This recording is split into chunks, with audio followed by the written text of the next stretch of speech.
What if everything you thought you knew about the Mali Empire was incomplete? We picture it as a land of gold, mighty kings, and Mansa Musa's legendary wealth.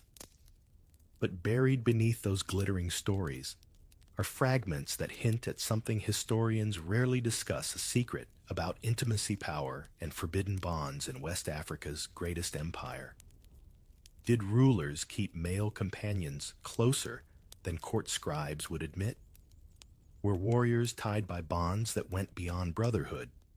Or are we simply misreading the songs, the poems, and the travelers' shocked reports? You're about to enter a chapter of African history that was almost erased, but not quite. Before we dive in, drop a comment with the time you're watching this morning. Midnight doesn't matter, we see you. And if you love uncovering the stories most channels avoid, consider subscribing. No pressure. But here, we ask the questions others won't. Ready to step inside the shadows of Mali? Let's begin.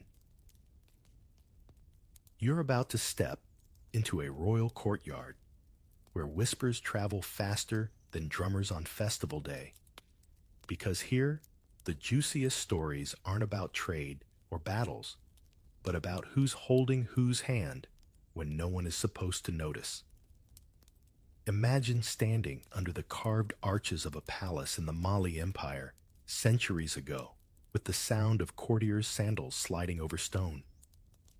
The empire looks invincible on the outside: gold caravans, learned scholars, glittering mosques. But behind the walls, it's a human story of power, closeness, and the very real possibility that the man walking behind the king is more than just a guard. The empire's palaces, especially in capitals like Niani, were alive with young attendants. They were called by many names: pages, guards, companions, but really, they were the background cast to royal spectacle. And when people spend long hours together, sharing meals, guarding doors, or standing shoulder to shoulder through ceremonies, emotional bonds form. Some of these bonds turned into something tender, even romantic.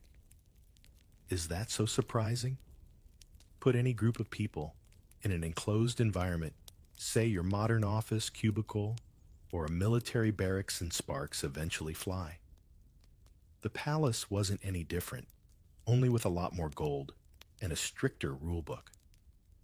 Islam, which had spread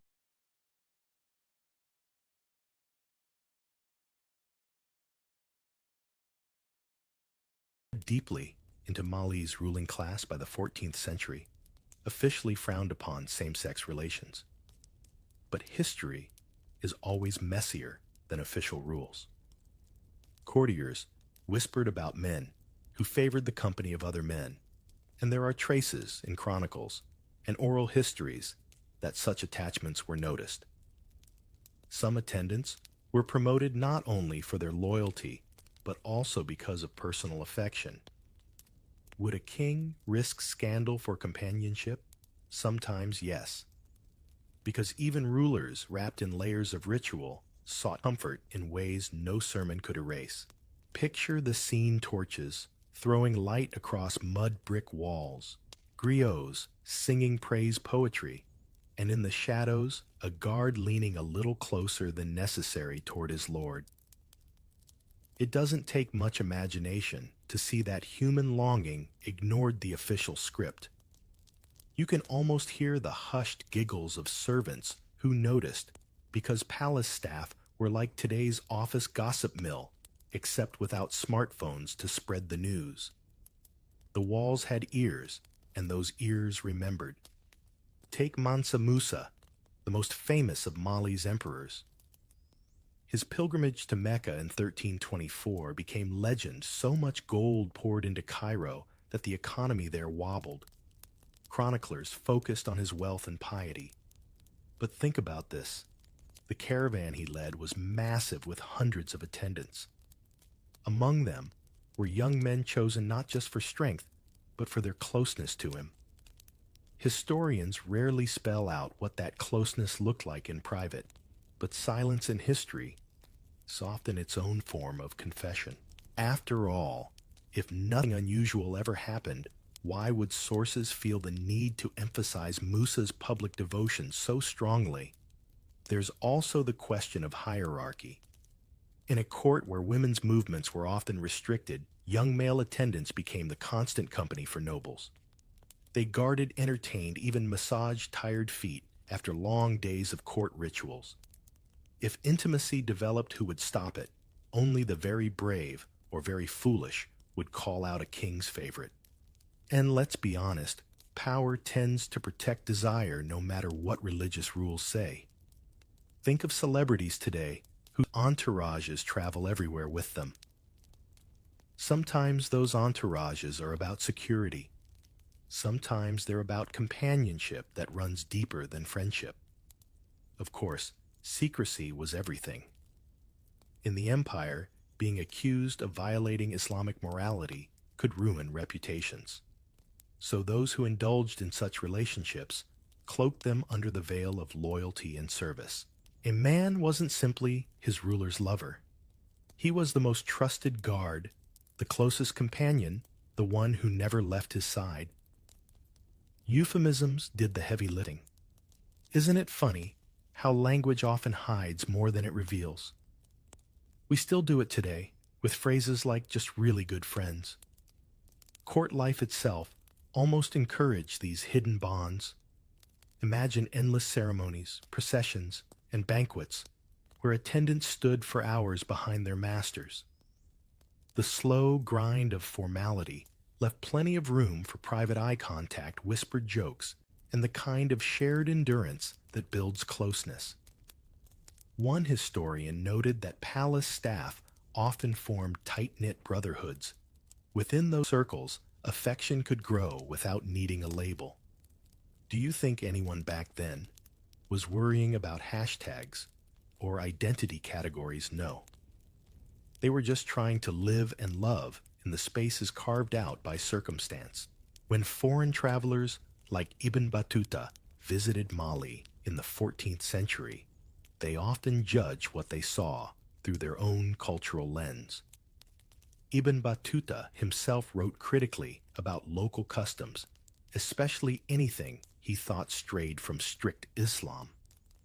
Yet his writings sometimes reveal more than he intended. He noticed the warmth and openness with which men interacted, gestures, greetings, even sleeping arrangements that seemed intimate by his standards. He condemned it, but condemnation often points to what was actually happening on the ground. Isn't that the historian's trick? Reading between the lines of outrage to glimpse everyday reality. And so, in the Mali Empire's courtly halls, whispers about who favored whom floated like incense smoke, thick, lingering, and impossible to pin down.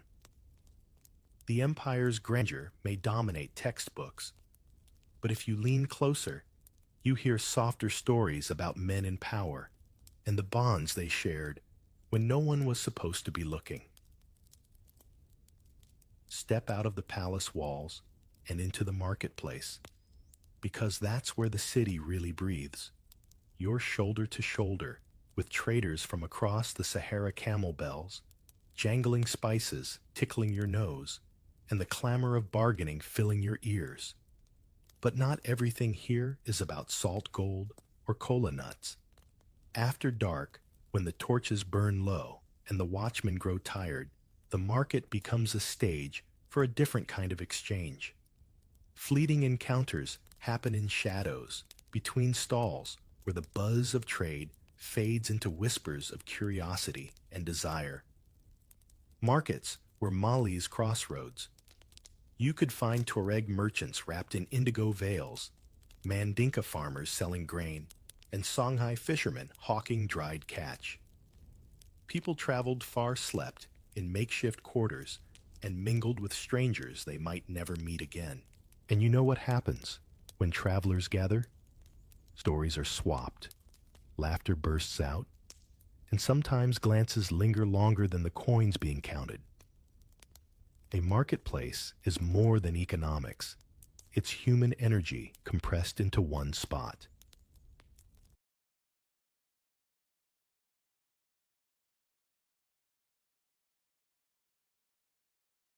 If you've ever walked through a crowded night market today, say in Bangkok or Marrakesh, you know that feeling of possibility.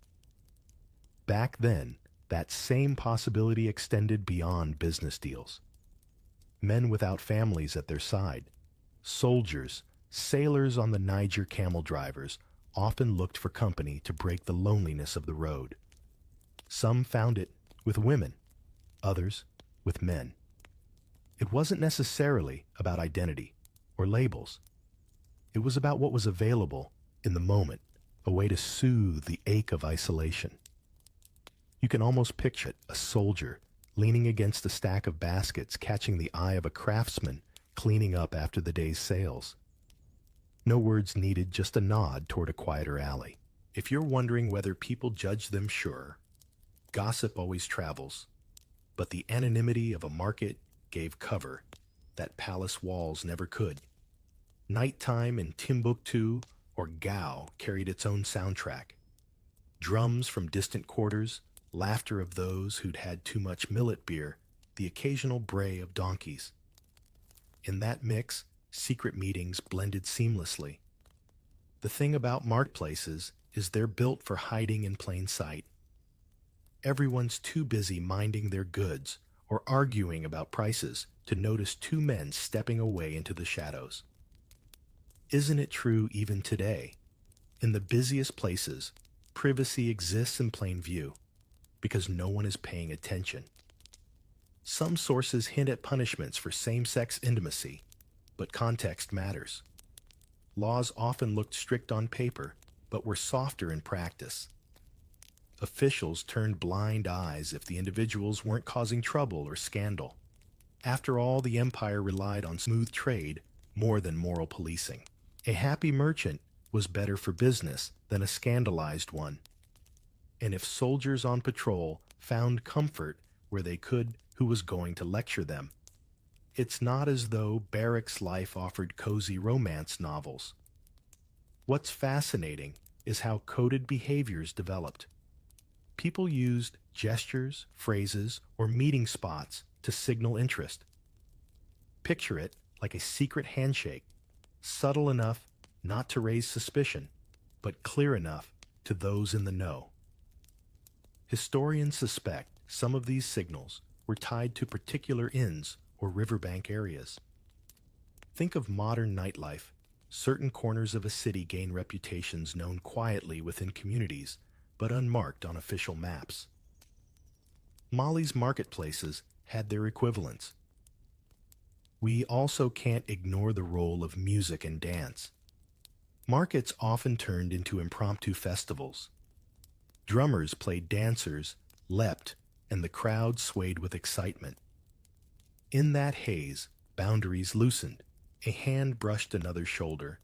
A laugh lingered too long, and suddenly, two strangers shared a connection. Have you ever noticed how music dissolves barriers? The same was true here centuries ago. Interestingly, not all encounters were casual. Some led to bonds that lasted for journeys across the Sahara. Caravans were long, exhausting, and dangerous. Companions, who began as fleeting partners, sometimes became travel partners, looking after each other when sandstorms hit or when bandits prowled. Oral histories occasionally mention friendships between men that seemed unusually close, marked by loyalty and sacrifice. The sources don't always spell out intimacy, but you can read between the lines.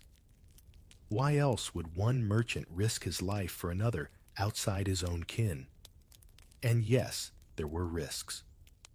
A wrong word in the wrong ear could mean humiliation. Some clerics scolded openly, reminding townspeople of religious law. Yet the very fact that sermons kept repeating the warnings suggests the practice never really stopped. It's like when parents keep telling teenagers not to text at dinner, You only repeat what you know is happening. So as you drift through the Mali Empire's markets, you realize they weren't just centers of gold and salt. They were also places where men carved out moments of connection under the cover of trade. The empire's economy thrived in the daylight, but under the stars, its people found ways to satisfy the quieter economies of the heart. You step away from the market's chatter and into the hush of a scholar's chamber, where parchment and ink tell quieter stories than the drums outside. Picture the walls lined with manuscripts in careful Arabic script, some imported across the desert, others copied by hand in Timbuktu's famous libraries. These texts don't announce their secrets outright, but if you lean close, you start noticing little turns of phrase, metaphors of longing, allegories of beauty that suggest more than just theological debates. Scholars had to be clever. To write openly about affection between men would invite trouble, but to couch it in poetry or coded commentary was another matter entirely. Think about how people today use song lyrics or memes to say what they can't say outright. In 14th century Mali poetry played the same role. Verses about the beloved youth, or the friend whose eyes shine brighter than the moon, could be dismissed as spiritual metaphors, but to those listening with sharper ears, the undertone was clear. If the beloved is always described as smooth-cheeked and graceful, what kind of beloved do you think that was? Right, it didn't always mean a woman. This wasn't unique to Mali. Across the Islamic world, poetry flourished with homoerotic imagery. Andalusian poets, Persian writers, even scholars in Cairo crafted verses that blended divine yearning with very earthly admiration. Mali's scholars, trading ideas along the same caravan routes that carried salt and gold, absorbed these influences. Timbuktu, after all, was not an isolated outpost. It was plugged into a buzzing network of intellectual exchange. So while jurists wrote strict laws in one column, poets slipped in lines of love in another. Isn't it fascinating how culture always finds loopholes? One striking example comes from the commentary traditions. Scholars often quoted earlier works from North Africa or the Middle East that spoke of youthful beauty in vague, glowing terms. In copying and teaching these texts, Mali's intellectuals preserved not just theology, but also the shadows of forbidden affection. Imagine a student sitting cross-legged in a madrasa, reciting lines about the beloved who guides the heart. On the surface, it's devotional, but what if his eyes flickered toward his classmate while reciting? Suddenly, the text takes on a very human layer. The power of codes can't be overstated. A verse could mean one thing to the uninitiated and something entirely different to those in the circle. This is survival through language. You see the same today in communities, under pressure slang, inside jokes, subtle emojis that communicate belonging, while outsiders miss the point. For Mali's scholars, allegory was the safest shield. A manuscript praising the beauty of the gazelle-eyed friend wasn't going to be banned outright, because gazelles are just animals, right? But for those who felt the tug of such verses, the meaning was crystal clear. And don't think these texts were only dusty relics. Students copied them again and again. Some manuscripts still survive today in Timbuktu's private collections, smuggled through wars, and hidden from colonial plunder. They're reminders that love and desire were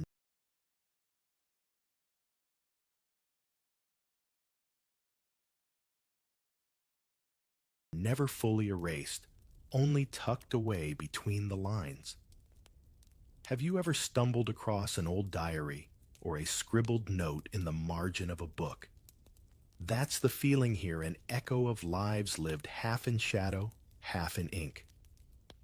Of course, not all scholars approved. There were debates sometimes heated about morality and law. Preachers scolded judges, threatened punishment, and yet the poetry kept flowing. Because desire doesn't vanish just because a law says so. It adapts, it hides, it laughs behind metaphor. If anything, the repression sharpened the creativity. Some of the most beautiful verses in Islamic tradition, still quoted in classrooms today, carry that double edge of devotion and longing. Mali's thinkers were part of that tradition, and their words carried across generations. Now imagine the rhythm of daily study. Candles flicker, students murmur their lessons, and a teacher unrolls a manuscript filled with calligraphy. He points out the commentary, the layers of meaning. One student blushes, another smirks, knowingly. It's not unlike when a modern teacher explains Shakespeare's sonnets. Half the class nods along politely, while the other half notices the cheeky undertones. History's classrooms weren't so different. So when you think of the Mali Empire, don't just imagine gold-laden caravans. Picture scholars hunched over ink-stained pages, crafting lines that balanced on the edge between faith and forbidden affection. The empire's manuscripts weren't just intellectual treasures. They were also safe houses for coded love, preserved in metaphors that still whisper if you're willing to listen. Justice in the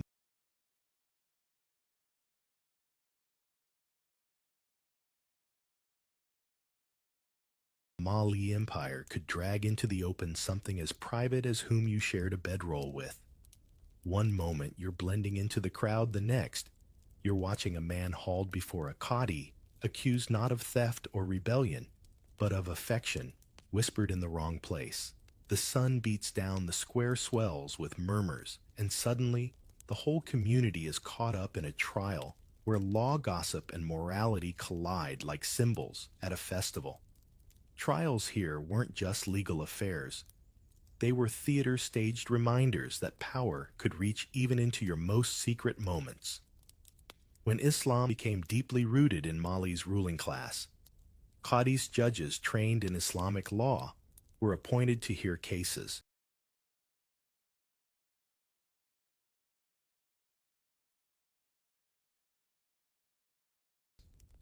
Their job wasn't easy. On one hand, scripture was clear about prohibitions. On the other hand, the empire's prosperity depended on harmony. A harsh ruling could spark unrest or break valuable networks of trust. So what did they do? They improvised. Sometimes punishments were symbolic rather than severe public shaming fines or short periods of confinement. You might say they walked a tightrope balancing fear of God with the practicalities of empire. Take the case of accusations themselves. They often came from rival families, jealous colleagues, or personal enemies. Imagine two merchants competing in the same market. One whispers to the judge that the other has been too friendly with his young apprentice. Suddenly, morality is weaponized as business strategy. Doesn't that feel eerily familiar? Even today, people sometimes use rumor or accusation to pull down rivals, hiding ambition behind a cloak of virtue. The punishments described in Chronicles were rarely carried out to the letter. Severe penalties like death were uncommon because they disrupted the workforce and frightened the community. Instead, trials served as warning signals. Public sermons followed, reminding people of religious law. The real punishment was often social whispers, broken alliances, reputations quietly ruined. And reputational damage in a tightly woven empire could sting worse than any whip.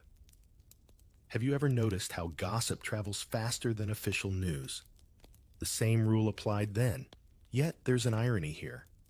The very existence of repeated trials and sermons proves that these behaviors never went away. If same-sex intimacy had been rare, why would clerics keep warning about it? You don't lecture endlessly about something nobody's doing. It's like shouting, "Don't eat sugar," at a group of monks living off roots and herbs. The repetition shows that behind closed doors, life carried on as it always had. Picture the scene of a trial. A cadi sits on a low bench, scribes ready with ink, witnesses fidgeting. The accused stands silent, perhaps terrified, perhaps defiant. The crowd buzzes, half curious, half nervous. A griot might even be nearby, ready to record the outcome into oral memory. These trials weren't private, they were public spectacles. And in that spectacle, fear and fascination mixed. People leaned in whispering, "Who's guilty this time? Whose secrets are now open for everyone to see?" Some trials were hushed up quickly, especially if they involved men of influence. A powerful noble might confess privately, offer a donation to the mosque, and walk away with his standing intact. Others weren't so lucky. Servants, guards, or travelers without protection bore the brunt of judgment. That double standard tells you everything power bent the rules. If you were useful to the empire, your mistakes were forgiven. If you were expendable, morality came crashing down on your head. History is full of such hypocrisies, isn't it? Foreign observers sometimes reported these trials with a mix of shock and fascination. Ibn Battuta, for instance, criticized what he saw as lax enforcement.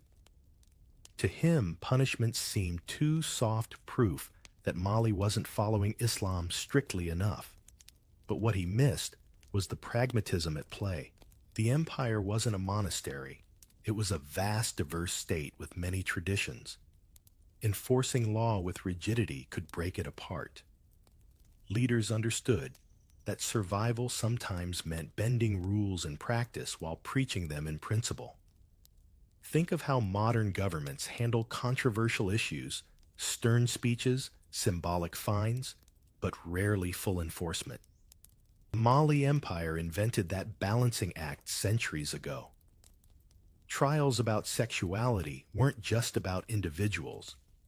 They were about reminding the community of boundaries while quietly allowing life to go on. A system of smoke and mirrors, really enough punishment to look serious enough leniency to keep the wheels turning. So in the heat of the square, as the accused lowers his head and the cadi delivers judgment, you see the contradictions of empire laid bare. The law thundered from pulpits, but in practice, it bent like a reed in the Niger's wind. Step back from the noise of trials and punishments and slip into the quieter corners where survival meant subtlety. Not every story of queer life in the Mali Empire unfolded in courts or palaces. Most happened in silence, hidden gestures, knowing looks, and safe spaces carved out of ordinary routines. You can almost imagine two men working side by side in a workshop, their conversation harmless on the surface, but a shared phrase or playful nudge carrying more meaning than any onlooker would guess. Networks existed, though not the kind you'd find in official records. These were webs of trust, built through repetition, the same stall visited week after week, the same path walked home at night, the same corner of the riverbank, where a familiar face always appeared. Trust was currency.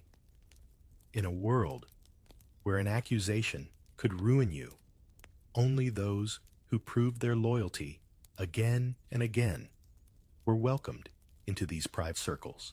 If you've ever belonged to a tight-knit club or hobby group where everyone recognizes each other instantly, you know the feeling. Only here, the stakes were far higher.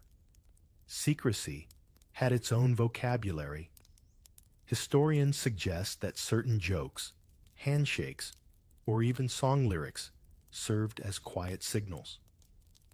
Think of how modern communities under pressure develop inside jokes or coded emojis. In Mali, it could be a greeting held just a beat too long, or a proverb dropped into conversation that only the right ear would catch. Outsiders heard nothing unusual. Insiders heard everything. Isn't it remarkable how human beings find ways to communicate what cannot be spoken? And then there were the physical spaces. Inns near caravan stops shaded courtyards, even specific corners of mosques after prayers became meeting points. Not officially, of course, but word spread discreetly about which spots offered safety. You might compare it to knowing which cafe in your city has that unspoken reputation, a place where people with shared secrets somehow find one another. Mali's towns had their equivalents, though they left no neon signs, only memories whispered across generations. Some of these networks stretched surprisingly wide. Caravans carried more than salt and gold, they carried knowledge of where to find companionship across vast distances. A traveler leaving Gao might know where to stop in Timbuktu, which innkeeper turned a blind eye, which quarter of the city allowed for a measure of privacy. The Niger River itself acted like a thread connecting communities that learned how to survive in silence together. But survival was never just about pleasure. It was about resilience. To live with desire that official law condemned meant mastering caution, reading people's moods, and knowing when to retreat. Imagine the skill it took to maintain a facade day after day, all while keeping alive a hidden self. Isn't that a kind of bravery, too? Not the bravery sung about in battle epics, but the quiet courage of carving out a life in small stolen fragments. Occasionally, stories of extraordinary loyalty broke through the silence.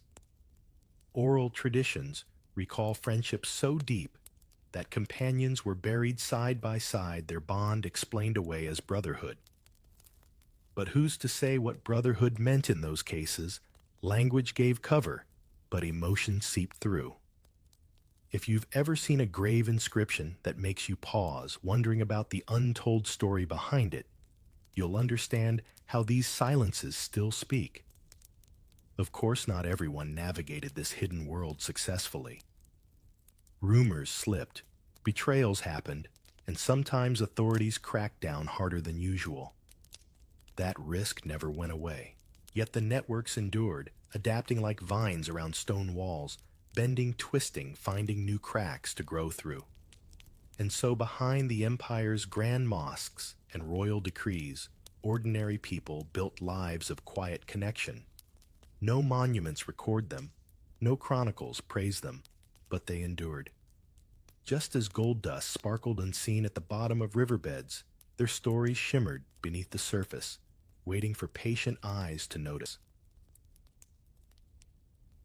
Now shift your feet back into the sunlight, because you're standing in Timbuktu at the height of the empire, and the city feels like a living kaleidoscope. Caravans pour in from the desert, with camels swaying under bundles of salt. Scholars shuffle between madrasas, with scrolls tucked under their arms. And traders shout over piles of copper, ivory, and grain. The Mali Empire at its peak wasn't just wealthy, it was dazzling, the kind of place that made foreign visitors rub their eyes and wonder if they'd stumbled into a dream made of gold dust. The wealth was real.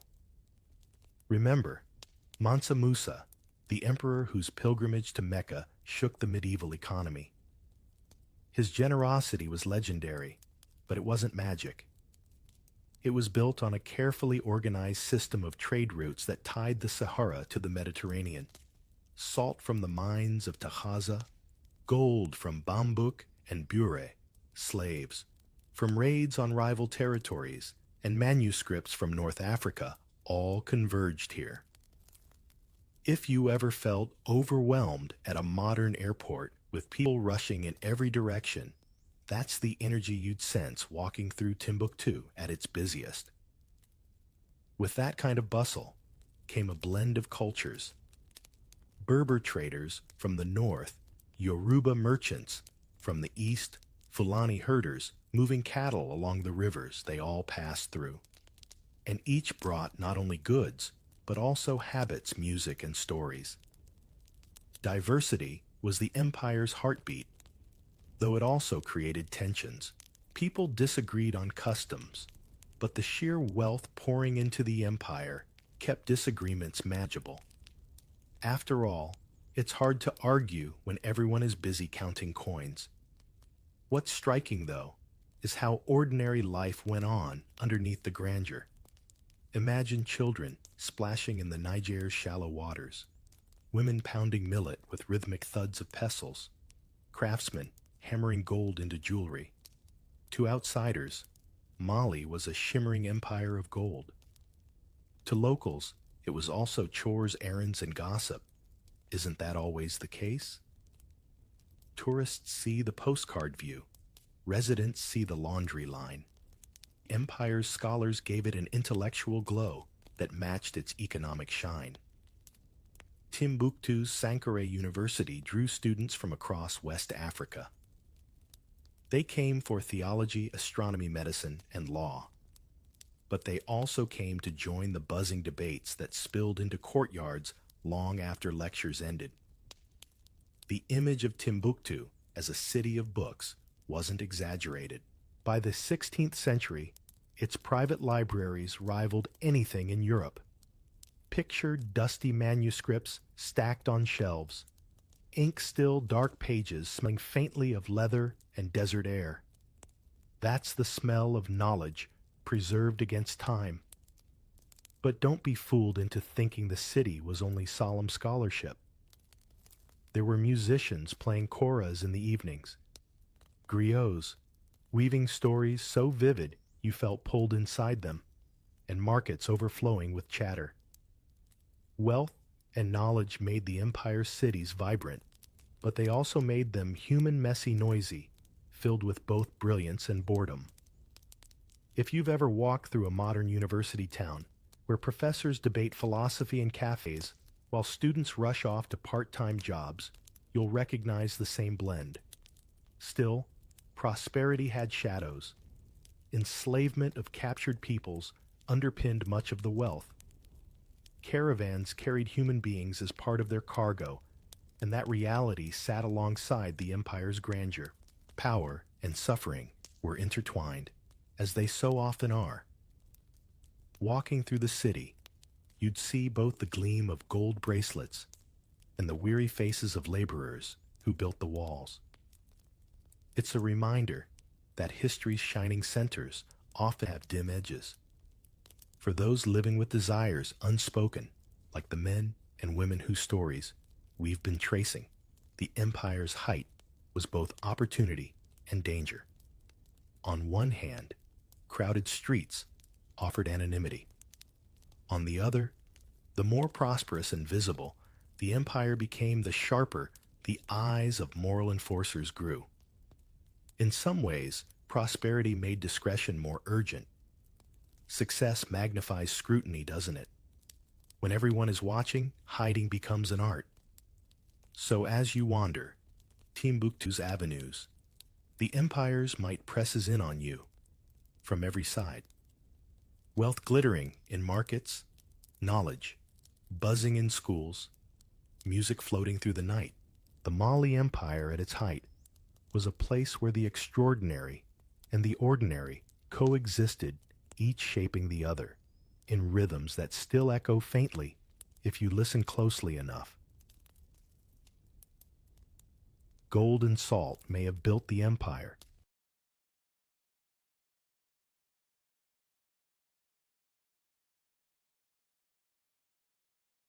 but faith stitched it together. And here's the hook. Religion wasn't just about prayers in the mosque. It was a referee over people's most private desires.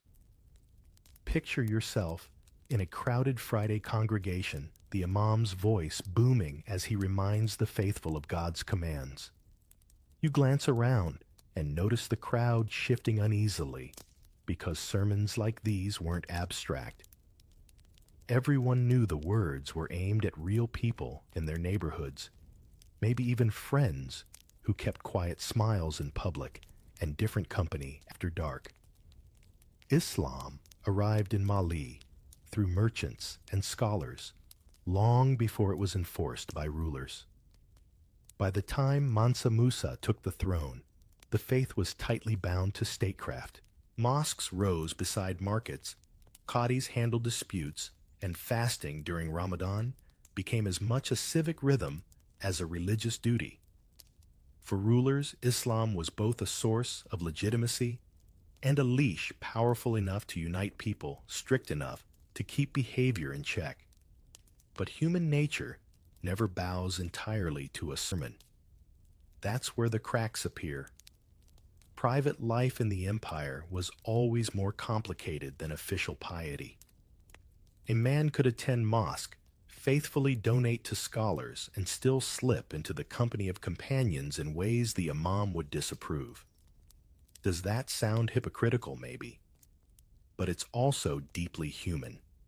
Even today, people nod through rules they know they'll bend later.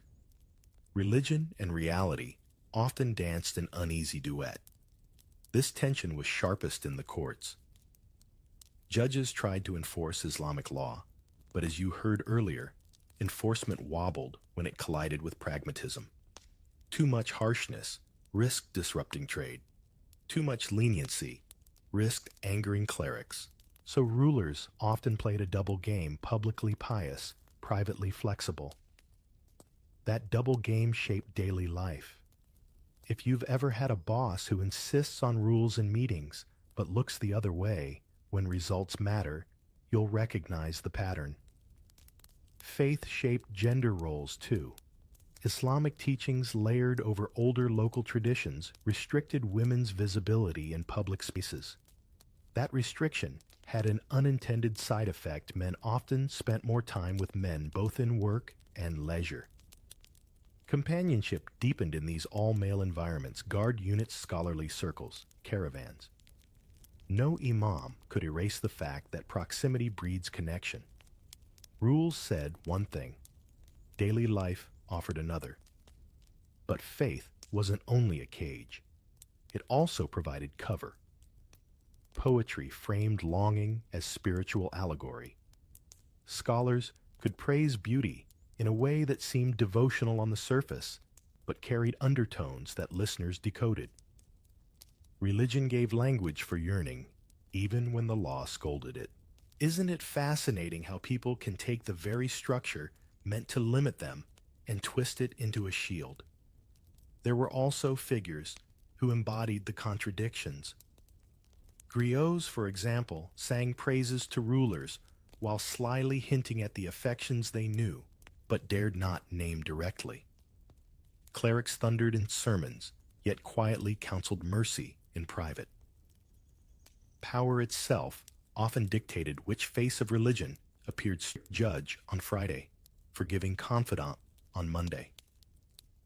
Mali's rulers learned to bend religion into a tool for governing, but ordinary people learned to bend it into a tool for surviving. Foreign travelers noticed these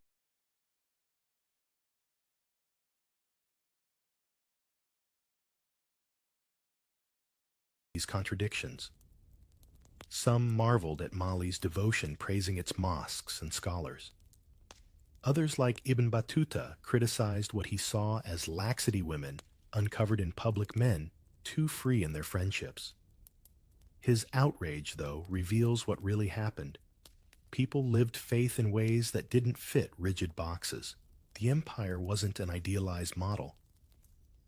It was a society negotiating belief and desire in real time. So as you stand in that Friday crowd, listening to the imam's words roll like waves over bowed heads, you feel the tension humming beneath the surface. Faith and power entwine here, holy words on one side, whispered lives on the other. The empire moved forward by holding both even when they pulled in opposite directions. Before mosques rose above Mali's towns, other spirits ruled the landscape.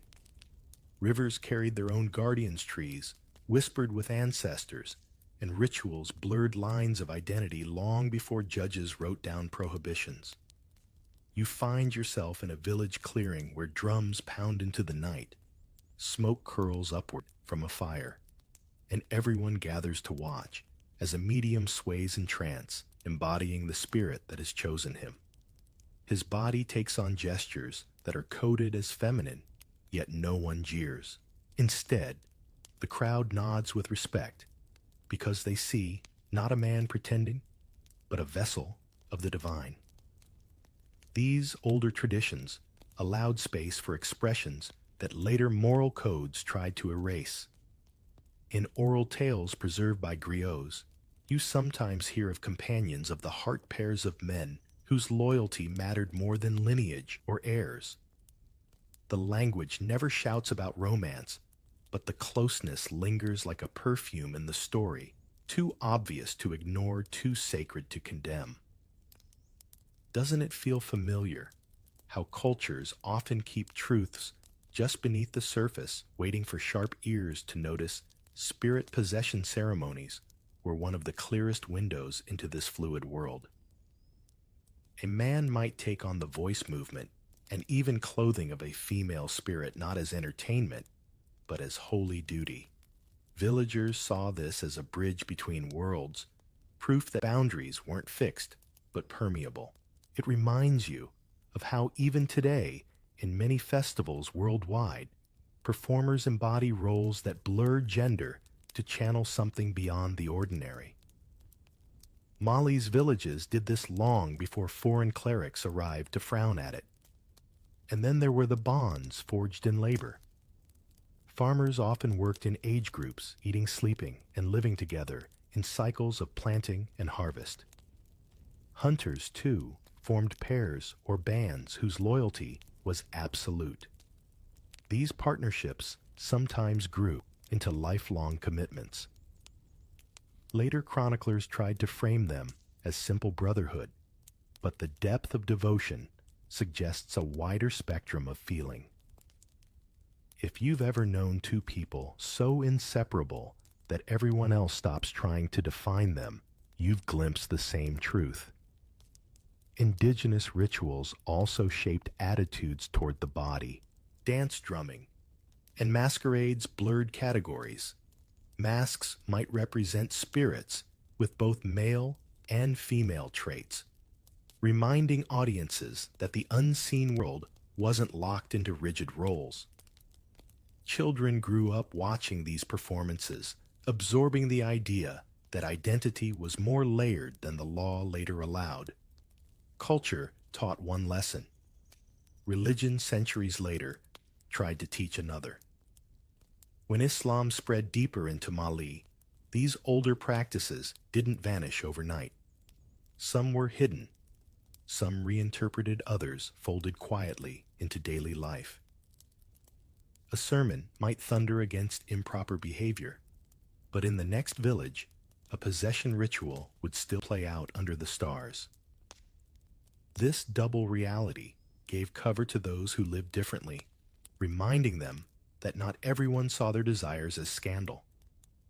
The tension between old and new created a kind of cultural echo. Villagers might nod at a Quadi's judgment during the day, but whisper stories of spirit lovers by the fire at night. Such dual worlds let hidden lives continue, even when the Empire's official voice tried to silence them. Belief systems don't disappear when decrees are issued. They adapt, bend, and slip into memory until someone listens closely again. Centuries later, French administrators grumbled in reports about Islamic customs still practiced in rural Mali. They didn't realize they were glimpsing remnants of something far older than the empire itself, a worldview where love and identity weren't pinned down by rigid categories. Those fragments survive even now in oral traditions, proverbs, and rituals that scholars are still piecing together.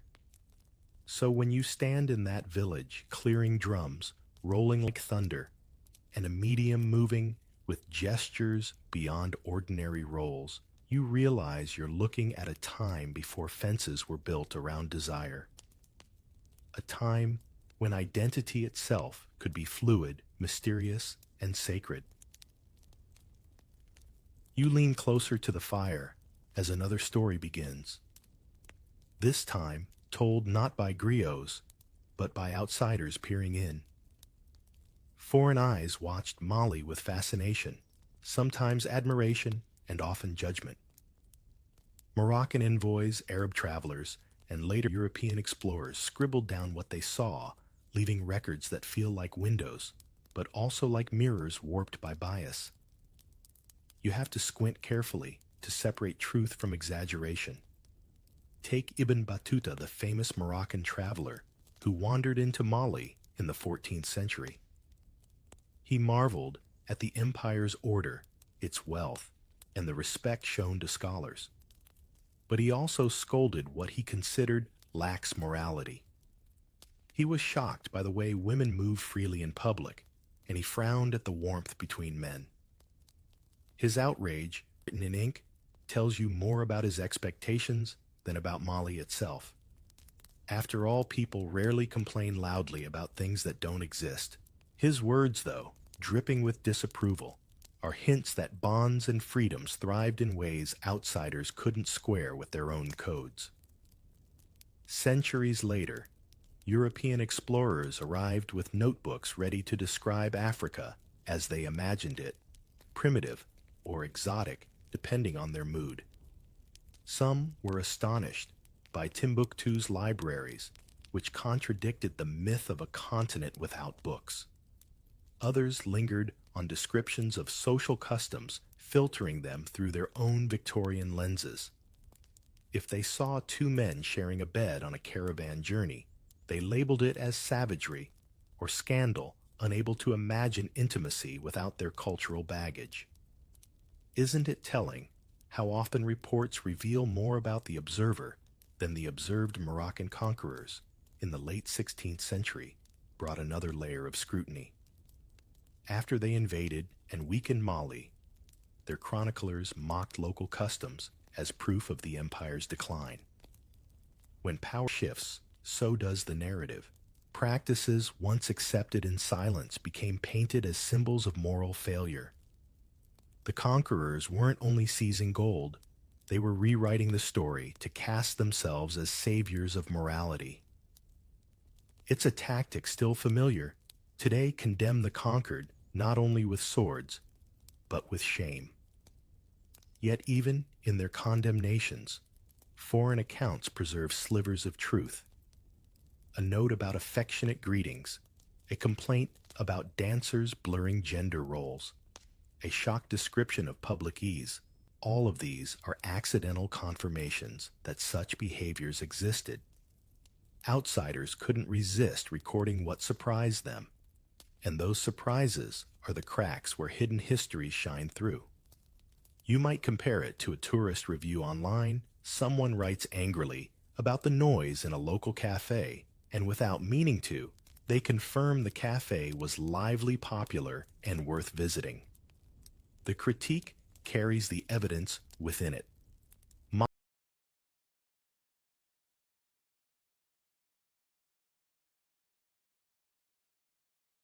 Mali's chroniclers did the same. Their outrage is history's breadcrumb trail. These foreign accounts also shaped how later generations understood Mali. European scholars in the 19th century, digging through Arabic manuscripts, repeated Ibn Battuta's complaints and Moroccan criticisms without questioning the biases. Slowly, the image of Mali as a land of wealth but questionable morals took root. Rarely did anyone stop to ask, what if the locals didn't see it as questionable at all? What if they were simply living in ways outsiders couldn't categorize?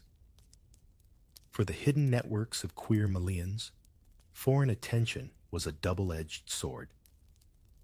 On one side, it preserved a record that proves their existence.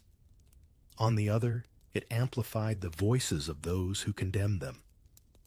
Imagine living a quiet life only to have a stranger's diary centuries later define your entire community. That's the strange fate of Mali's untold histories remembered, but through the eyes of those who judged. So as you sit listening to these foreign voices echo across time, you realize they tell a story, both valuable and flawed.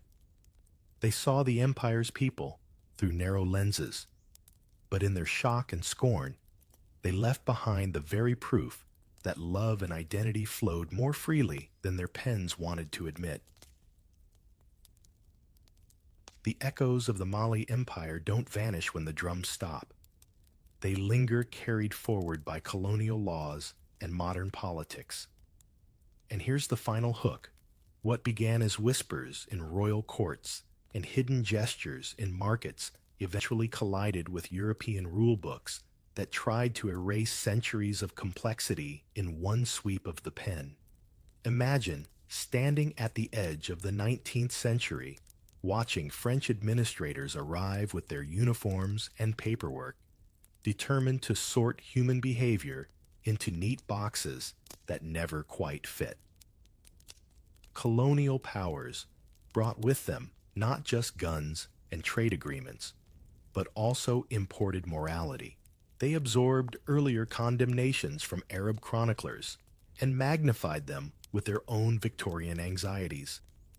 Suddenly, what had once been managed quietly sermons here, small punishments there, was criminalized in rigid codes. French colonial law banned same-sex intimacy, outright turning private lives into official offenses. Isn't it strange how 1,000 years of adaptation could be overturned by a law copied from Paris courtrooms that knew nothing of Niger riverbanks or Timbuktu marketplaces? This shift wasn't just legal. It rewired memory. Older traditions that had tolerated fluidity slipped further underground, while colonial officials promoted the idea that African societies had always been rigid. They erased contradictions, painted the past as a blank slate, and claimed they were bringing civilization. In truth, they were erasing civilizations already rich with their own negotiations of love, desire, and belief. You've probably seen the same trick elsewhere when someone rewrites history to make themselves the hero. Colonial rule was a masterclass in that tactic. The weight of these laws didn't vanish with independence. Many African nations inherited colonial penal codes, wholesale carrying forward restrictions that had more to do with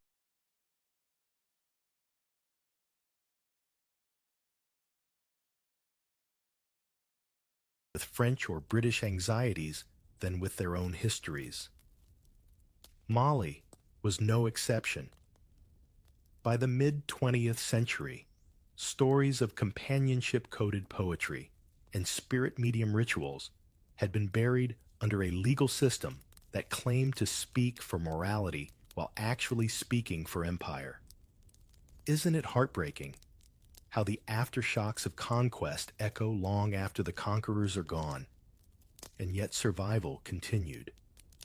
Just as attendants in palaces once leaned close under torchlight, and merchants once signaled interest in busy bazaars, modern Malians carved out their own quiet networks. The methods changed, different meeting spots, different slang, but the pattern of resilience remained. Desire doesn't vanish, it adapts. Think about how people today still find ways to connect even under watchful governments. History repeats in whispers. Today, when scholars dig into Timbuktu's manuscripts or listen to Griot's tales,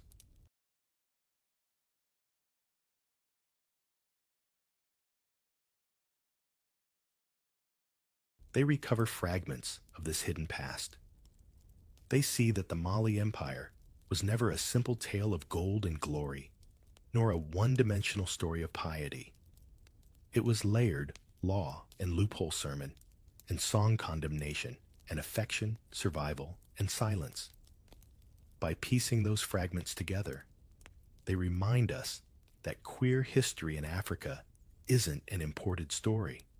It's woven into the continent's own fabric long before colonial pens tried to stitch it out. And maybe that's the real gift of looking back. As you settle deeper into the quiet of night, you see that the untold history of homosexuality in the Mali Empire isn't just about rules broken or punishments risked. It's about humanity refusing to be erased.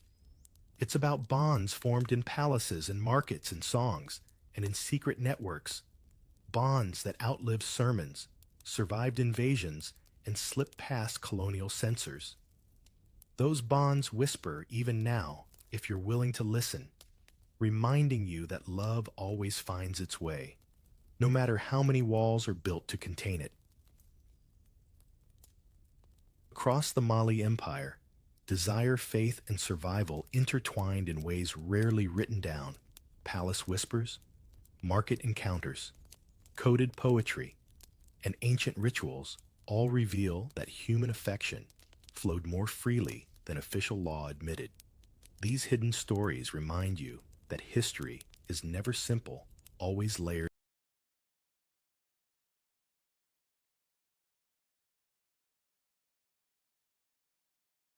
with silences and secrets. Now let's leave the shadows of forbidden love and step into the daylight, where everyday life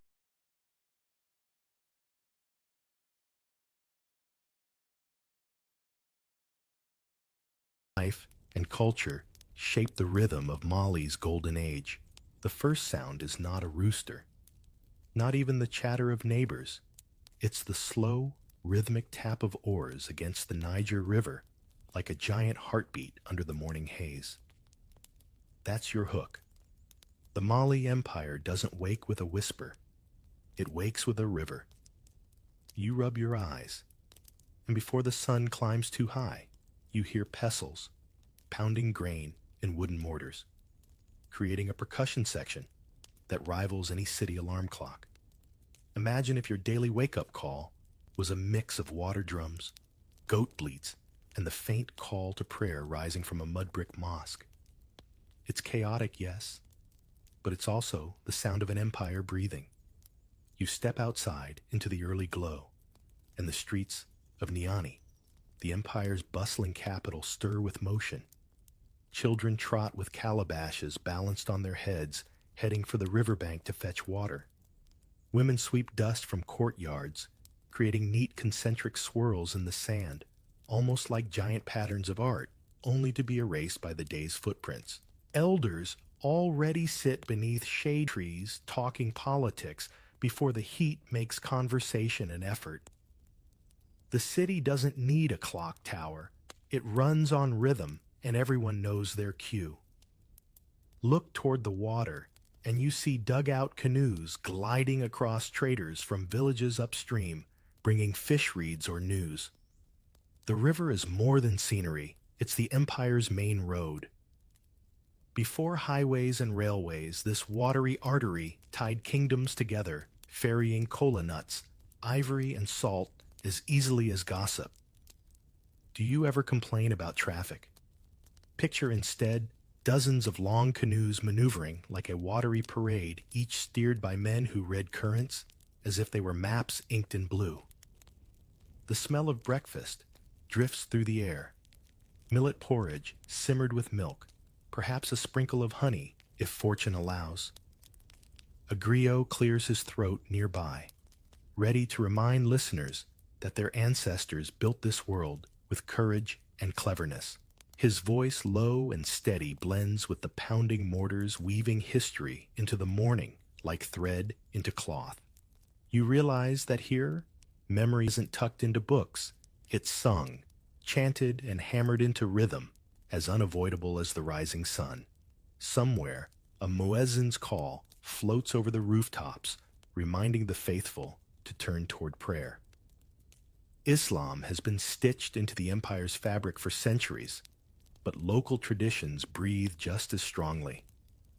Amulets with Quranic verses sit alongside charms carved from bone. A farmer might bow in the mosque, and later sprinkle millet on a shrine for ancestral favor. It's less contradiction, more layering the way one rhythm joins another in a drum ensemble. Men slip into tunics of dyed cotton, women adjust bright head wraps, and children chase goats into side alleys. The hum builds steadily until you realize this is not a lazy dawn. It's a rehearsal for the day's commerce, farming, and negotiations. Even Mansa Musa, the empire's legendary ruler, a century earlier, would have heard mornings like this, though perhaps with a little more gold dusting his floors. His pilgrimage to Mecca became legend, but he too relied on the same daily rhythm of boats, mortars, and prayer to anchor his rule. You stand still, letting the dust settle on your sandals, and every sound fits like instruments in an orchestra: canoes, slapping water pestles, pounding grain goats, bleating elders, debating griots, chanting the call to prayer, threading through it all. The empire may be vast, stretching from forest to desert, but its heartbeat begins here, each dawn scored to the river's unending drum. By the time the morning drums and river songs fade into steady daylight, the empire leans into its real work. Food must grow, fish must be caught, and herds must wander. You follow a narrow path out of the city, and soon the landscape opens into rice fields, glistening like small mirrors. Women bend low, pushing seedlings into wet soil, their skirts tucked high, and their laughter carrying over the water. Their arms move with a rhythm you've already learned, one hand planting the other, brushing mosquitoes away. Ever tried squatting in ankle-deep mud for hours? These women do it daily, and somehow still have the energy to tease each other while working. A little further, you hear a splash. Men balance on narrow canoes, flinging nets into the river with a dramatic swoop, then hauling them back heavy with tilapia catfish, or sometimes just mud and reeds. Fishing isn't only food, it's timing, patience, and reading the water like a text you've memorized. A missed throw means an empty pot, and you can bet a wife waiting on shore will have sharp words if the nets come back light. The river doesn't forgive clumsiness, but when it rewards, it does so generously. On drier land, dust swirls around herders steering long-horned cattle across the Sahel. Their silhouettes look almost like moving sculptures, men and boys, walking beside animals, with horns curved like crescents against the sky. Herding means constant motion, chasing greener pastures before grass, withers guarding calves against thieves, or wild predators listening to the sky for rain that might or might not come. One elder chuckles, telling you that cattle are like children, too quiet, and you know trouble is brewing. You might laugh, but his eyes stay serious because a family's entire wealth could be tied up in those hooves. This mixed rice fish cattle is not just about diet, it's about survival in a landscape that shifts with seasons. The Niger swells and shrinks, sometimes generous, sometimes stingy. Rainy season turns paths to mud, while dry season cracks the soil into puzzle pieces. Everyone must adapt or go hungry. Isn't it strange how we complain when the Wi-Fi drops for 5 minutes, while here families recalibrate entire months around the sky's mood swings? The empire's rulers understood this delicate balance. Taxes weren't just taken in coins or gold dust, but often in grain fish or livestock. A village might owe rice shipments, another might contribute cattle or dried fish. This wasn't abstract bookkeeping, it was the empire's dinner table scaled up. Soldiers marching, scholars studying, even merchants preparing for caravan journeys all depended on these steady flows of food. Without rice-husked nets thrown and herds watered, even the richest gold mines would feel hollow. And don't forget the seasonal festivals. Harvest wasn't just a relief, it was a celebration. Families pounded drums, danced in courtyards,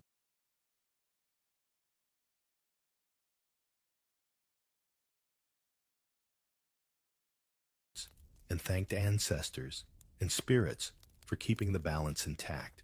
You can almost hear the stomping feet and smell the roasted fish sizzling over clay stoves, laughter rolling out under the wide Sahel sky. Farming, fishing, and herding weren't dull routines. They were stories in motion, rituals that bound generations together. So when you glance back toward Niani, where the morning began with oars and prayer, you now understand what powers those sounds: rice paddies, glimmering nets rising from the river, cattle hooves thudding in the dust. The empire doesn't just live off its gold. It lives off the stubborn rhythm of people who coax meals from fields, rivers, and savanna. The path back into town leads you straight to a courtyard where sparks fly from an iron forge, and the sound of a hammer on metal rings sharper than any drum. Blacksmiths, called numu, are at work, their faces slick with sweat, shaping plow tips, knives, and jewelry.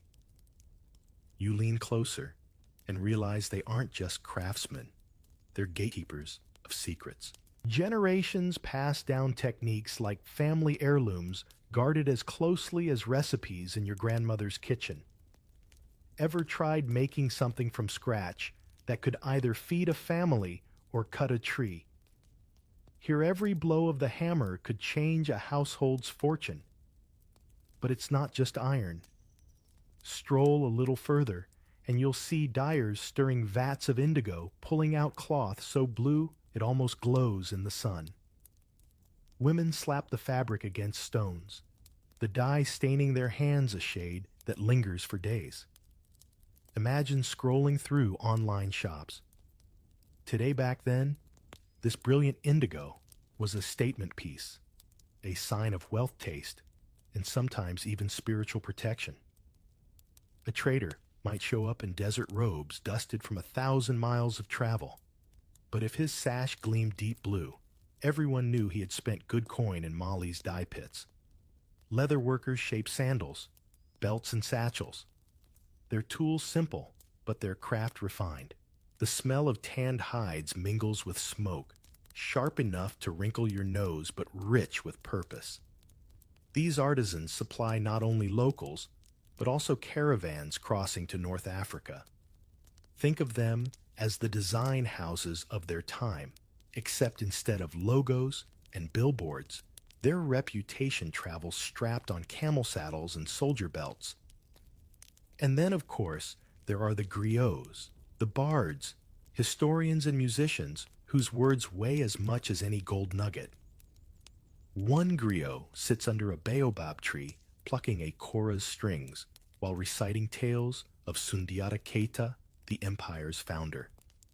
His voice slides between melody and memory, each phrase reminding listeners who they are and where they came from. Can you imagine your entire community history carried not in books, but in the lungs of a performer? Forget Wikipedia. This is living memory, sung with authority, and missing a performance might mean missing a page of your people's story. Artisans belong to hereditary castes, and their status is complex. Some villagers revere blacksmiths for their near-magical command of fire and metal. Others keep a wary distance, suspecting too much power in those skills. Griots are both indispensable and slightly feared praise singers when you need honor sharp-tongued critics when you offend them. To hire a griot at your wedding is like hiring a celebrity MC today, except with the added risk that if you underpay, he might roast your family in verse for generations. This world of crafts pulses with invisible threads. Tools keep farms running, cloth keeps status shining, leather keeps caravans walking, and songs keep history alive. You may not see their names etched in stone. But without these artisans, the empire's fields, markets, and courts would crumble. Back on the street, a boy rushes past, balancing a newly dyed cloth on his head, the indigo dripping trails behind him, like little stars splashed on the dust. Sparks crackle again from the blacksmith's forge, and the griot's voice carries over rooftops. The empire hums not only with rice and cattle, but with these hands hammering, weaving, dyeing, singing, each gesture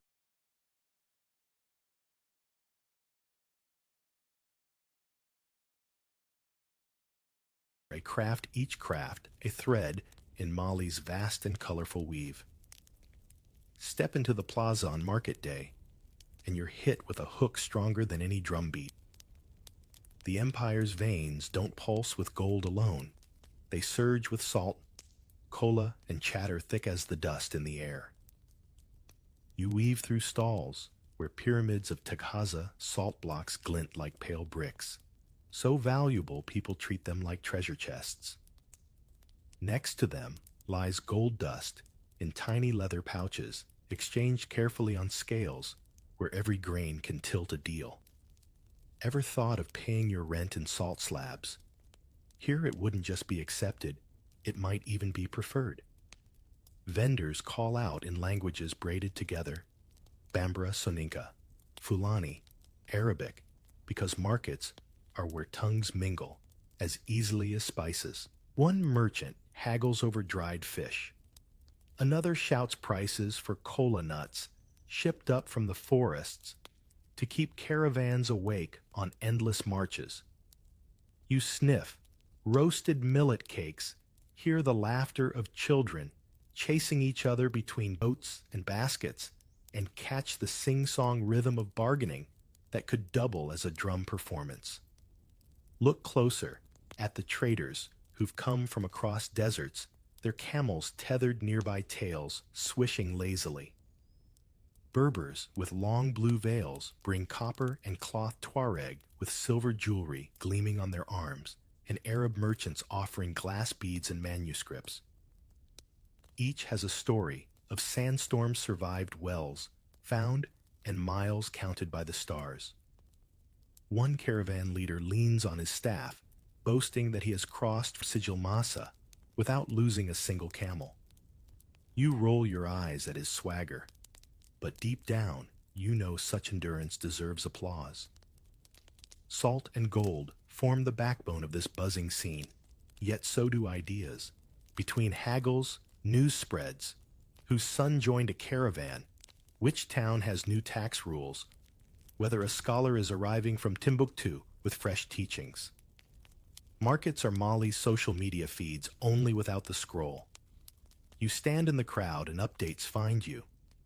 Someone whispers about a distant sultan's war, another about rainfall to the south. And by the time you leave, you're caught up with empire-wide news. The bargaining is fierce, but never silent. Women dominate many stalls, their voices sharp and clever, refusing to be cheated.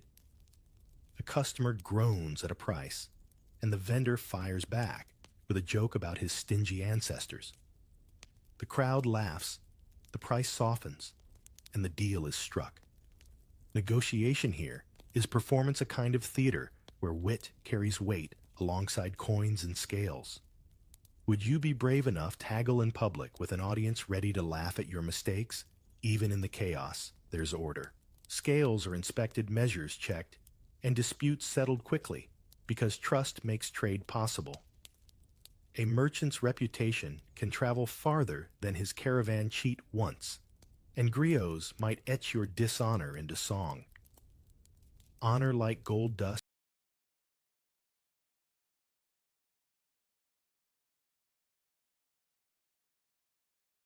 is fragile but precious. The sun climbs, shadows shrink, and the plaza swells until you can barely move. Drums beat not just for music, but for signaling time to pray, time to pack, time to guard goods before thieves blend into the crowd. But even the risk of pickpockets can't dull the energy. This is the empire alive, a crossroads where desert salt forest, Kola river fish, and Sahel grain all crash together in an endless swirl of dust, laughter, and deals. By the time market stalls quiet, the salt blocks are stacked away, you step into the shaded calm of a household compound. The sun has baked the clay walls warm, and the air carries the smell of millet porridge simmering with a hint of baobab leaves. Inside, family life unfolds in patterns that seem both ordinary and majestic. A grandmother crouches to stir a pot, children run circles with wooden toys, and men chat lazily under a tree, while women balance calabashes of water with effortless grace. The empire may stretch for hundreds of miles, but its heartbeat is right here behind these walls. Food is more than fuel, it's community. A bowl of too thick porridge made from millet or sorghum is dipped into by several hands, at once each person using a piece to scoop sauce of groundnuts or fish. No plates, no silverware, just a circle of relatives leaning in, talking between bites. You think of your own dinner table, each person with a separate plate, scrolling phones between mouthfuls, and you realize how much closer the meal feels here. Hunger is satisfied, yes, but so is belonging. Step into the women's kitchen space, and you'll see order hidden in apparent chaos. Firewood stacked carefully, clay jars sealed with cloth to keep out pests.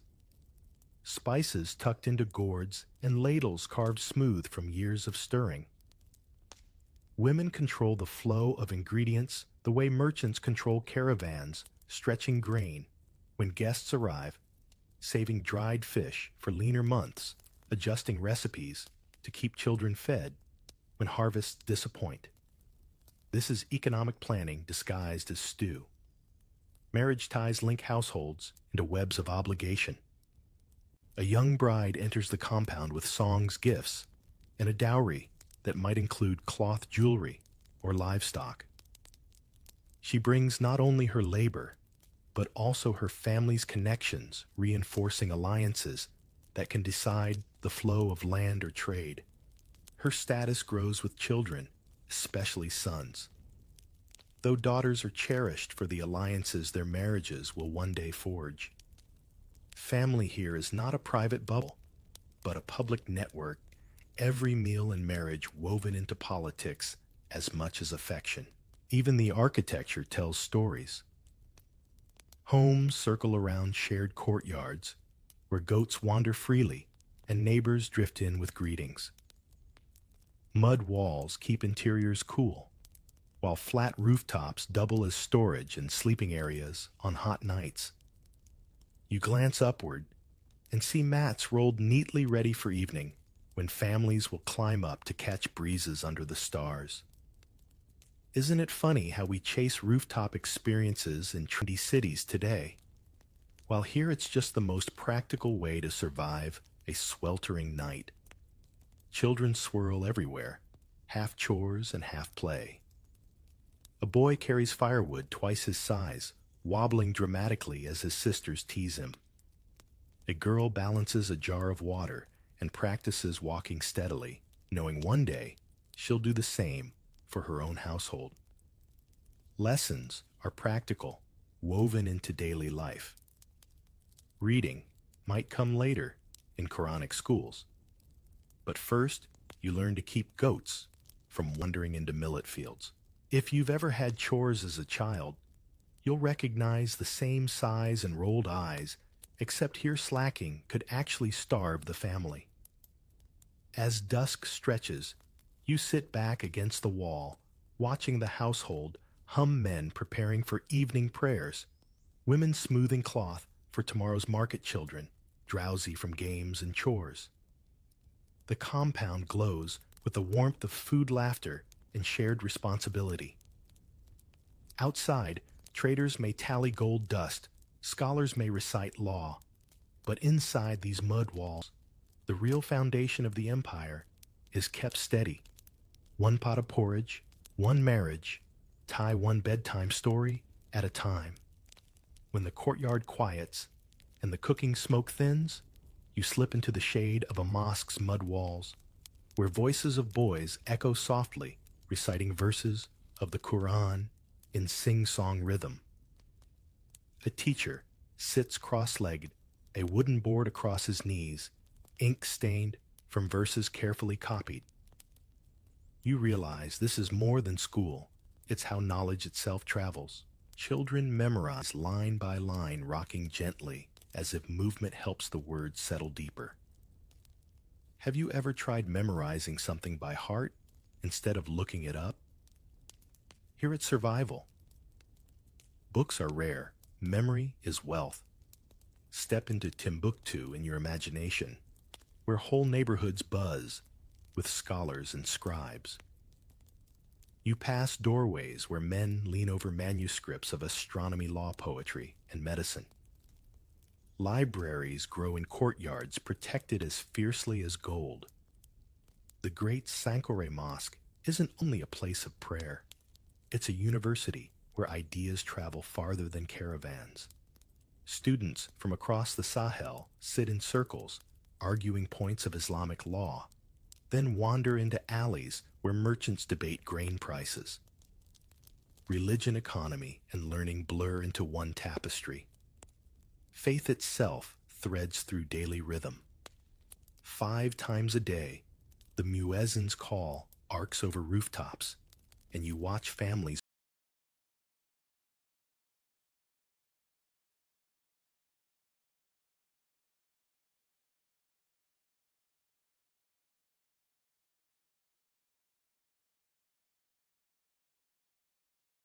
pause, washing hands and feet, rolling out mats, turning toward Mecca. Yet Islam isn't the only melody here. Older traditions still hum beneath. Hunters wear leather charms, inscribed with verses. Women sprinkle water at ancestor shrines, and rituals for rain or fertility persist alongside Quranic recitation. To modern ears, it might sound contradictory, but here it's harmony, one prayer layered on another, like instruments in a single song. Law anchors it all. A qadi or judge sits beneath the tree robes, flowing, hearing disputes between farmers, traders, and families. He listens carefully, weighing Quranic law, local custom, and practical fairness. One man complains his neighbor's goats ate his millet. Another insists a caravan partner shorted him on salt. Witnesses testify, contracts are produced, and the qadi strokes his beard before declaring judgment. Justice isn't perfect. When is it ever? But the system binds the empire together with more than soldiers. Do you think your neighborhood disputes could be settled under a tree with everyone watching? Some rulers lean heavily on scholars. Mansa Musa himself, famed for showering Cairo with gold on his pilgrimage, filled Timbuktu with judges and clerics. He knew wealth alone didn't secure power. Legitimacy came through learning and law. By supporting Islamic scholars, he framed his rule not only as rich, but righteous. Later emperors followed, though, with varying enthusiasm. You can imagine the tension between a warrior eager for conquest and a scholar reminding him of law's boundaries. Learning shaped ordinary people too. A boy who learned to read Arabic gained status far beyond his village. A merchant who mastered contracts could expand his reach. A family with a child trained in the Quran earned prestige that carried into marriage negotiations. Knowledge wasn't abstract. It bought respect, opened doors, softened disputes, and unlike gold once in your head, it couldn't be taxed or stolen. The courtyard around you grows busier. Students pack up their boards, shaking excess sand off ink, while women pass with baskets of food. The mosque walls cast long shadows, and you feel how deeply knowledge, faith, and justice are stitched into daily life. The empire doesn't just live by rice and salt. It lives by verses, remembered laws, debated, and prayers whispered at dawn and dusk. The road begins as a ribbon of dust and ends in starlight, and you step onto it with a waterskin, a grin you don't entirely trust, and a guide who can read dunes the way you read your own name. Camels grunt. Wooden ferries bump the bank, and someone taps a drum once just to say we're leaving without wasting breath. If markets are the empire's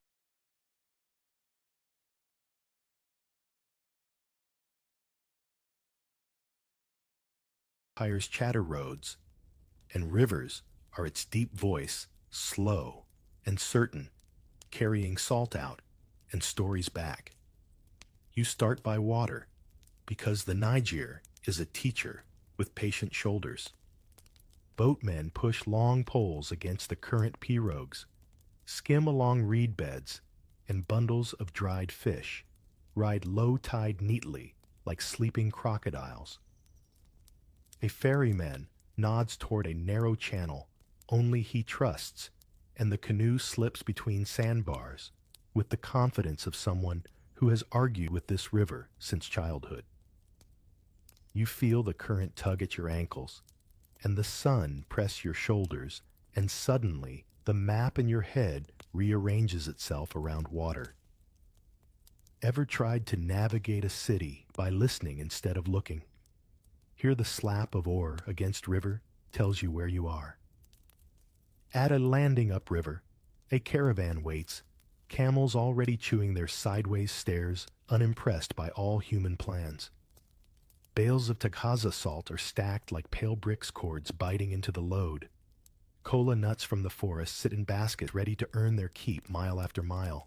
A woman tightens a head wrap. A boy checks a tether, and the guide Tuareg Veil pulled high squints at the sky, not to pose, but to read the light. He points we move when the heat stops thinking. Dusk is a kind of door. When the world cools, you rise into the Sahel, that long conversation between grass and sand. The first hours are always chatty traders, retelling the same jokes from market day gossip, drifting as easily as dust. Someone swears a certain Qadi can settle a dispute with a glance. Someone else claims a scholar from Timbuktu has written a treatise so elegant it makes creditors forgive a little interest. You learn quickly that rest stops are half canteen, half news network. If you could bottle the information exchanged at one well, you could run a city. Then the dunes begin to breathe. The guide reads them like a book with raised letters, the way a crest slumps after wind tells direction. The temperature of sand underfoot hints at recent weather.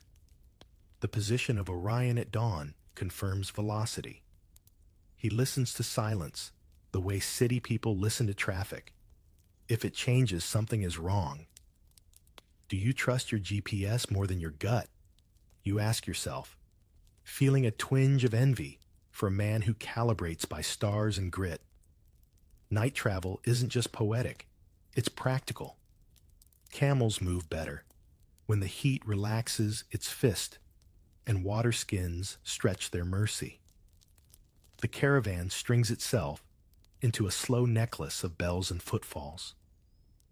You try matching your breath to a camel's rolling stride and discover the trick stop fighting the sway.